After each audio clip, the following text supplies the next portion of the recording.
what's happening right now.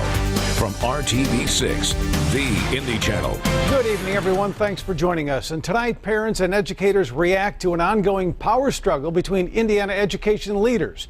Tomorrow, state lawmakers could decide on a bill to remove State Superintendent of Instruction Glenda Ritz as chair of the State Board of Education. RTV6 reporter Ebony Monet live downtown with this story now. Ebony. Drew, Ritz supporters are planning a march at the State House later on this month. In the meantime, many are turning to social media.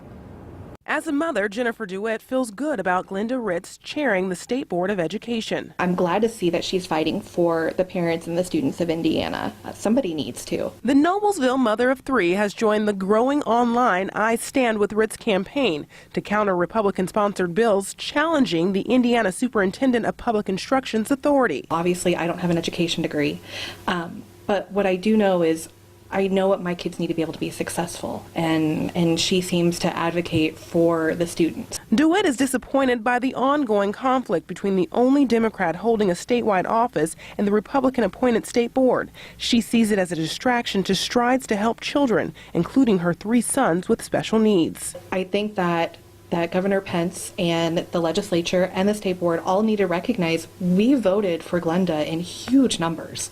1.3 million of us did. And we believe that she had the right ideas to be able to educate our children. Cindy Pastore thinks the power struggle is not only a roadblock, but an attack on public education. I'm angry. I'm angry that they're doing this because, you know, not only is it disrespectful to her and to our profession, but it's disrespectful to the children that we're trying to serve. But on top of being disrespectful, while she's having to fend off all these attacks, no real work is getting done. The retired special education teacher worries politics will ultimately hurt the state's most vulnerable children. I just find it really ironic that, you know, when Tony Bennett was, nobody was talking about making him not be the chair of the State Board of Education. Why all of a sudden is it important? Well, it seems to be important because she doesn't follow their party line. Ritz supporters not feeling represented in the State House have turned to social media.